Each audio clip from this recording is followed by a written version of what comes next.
She betrayed me. Even now, saying it aloud feels unreal. You spend years believing you truly know someone, giving them your trust, your love, your whole life, only to learn they were living a secret life right in front of you. I discovered the truth one evening when I came home earlier than usual. My wife had left her laptop open on the kitchen counter. I wasn't digging for anything, honestly. I just wanted to check the time. But there it was, staring me in the face. A conversation thread she had forgotten to log out of. At the very top of the screen was her lover's name. The words burned into my memory. Last night was incredible. I can't wait to see you again.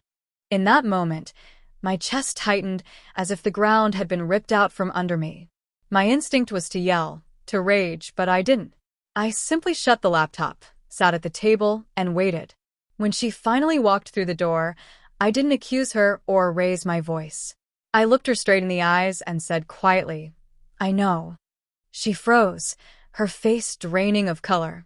And instead of breaking down, instead of showing even a hint of regret, she whispered, "I'm sorry, but I don't love you anymore." That was it. A decade together, erased in an instant. I couldn't remain in that house another second. I grabbed a bag, stuffed in whatever clothes I could find, and drove off without a plan. My chest was heavy, my head spinning. The only person I could think to call was my best friend, Daniel. He wasn't just a friend. We grew up side by side, more like brothers than anything else. When I told him what had happened, he didn't demand explanations. He just said, "Come here. Stay as long as you need." When I arrived, Daniel's mother, Linda, was there too. She'd always treated me like family. The moment she saw my face, she pulled me into a hug and whispered, "She's a fool for letting you go." That first night, I barely slept. The warmth of their home surrounded me, but inside I was nothing but a storm. I lay awake in the guest room, staring at the ceiling, replaying every moment of my marriage, questioning every smile, every word, every lie. By morning, I felt like I was going to collapse from sheer exhaustion. But Linda wouldn't let me drown. She knocked on my door gently and said, "Breakfast is ready. You need to eat."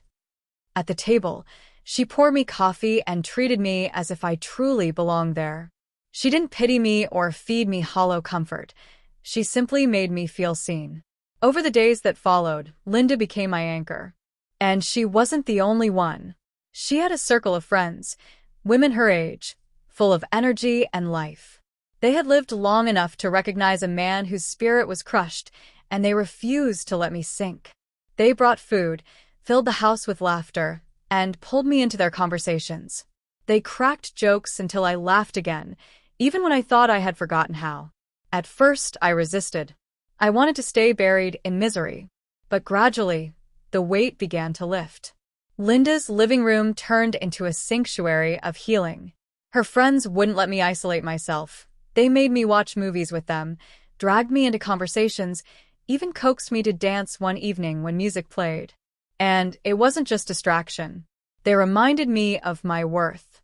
They shared their own stories of heartbreak and recovery, showing me that pain wasn't the end. One of them looked me in the eyes and said, "You are not the failure here. She is." Those words struck deep. I realized I'd been carrying guilt that was never mine to begin with. The strangest part was that, for the first time in years, I felt valued. Not romantically at first, but simply as a person who mattered.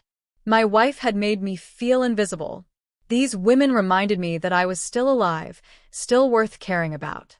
One night, after everyone else had gone to bed, Linda and I sat alone in the kitchen. She poured me a glass of wine and said softly, "You're stronger than you realize. And you are not alone." There was something different in her tone, not just maternal comfort, but something deeper. Our eyes met, and for a brief moment, I didn't see her as Daniel's mother. I saw her as a woman who understood me in a way I desperately needed. I won't pretend things didn't blur after that.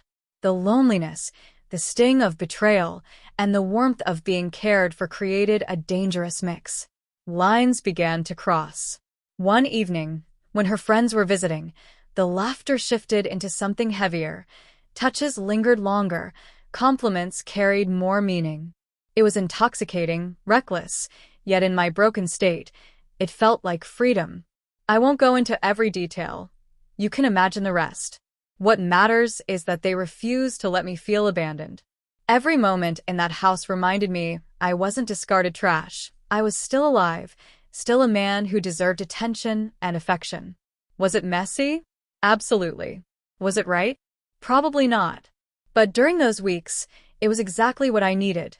Proof that betrayal did not define me, that I could still be wanted, valued, and cared for in ways I had forgotten. When I finally moved out of Daniel's home, I wasn't the same man who had walked in shattered and hollow.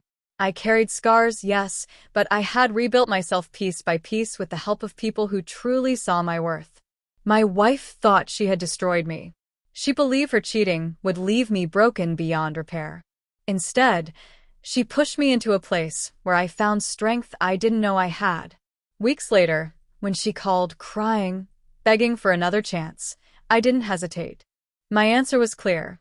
No. You had your chance. You chose someone else. Now I choose me. And for the first time in years, I meant every word.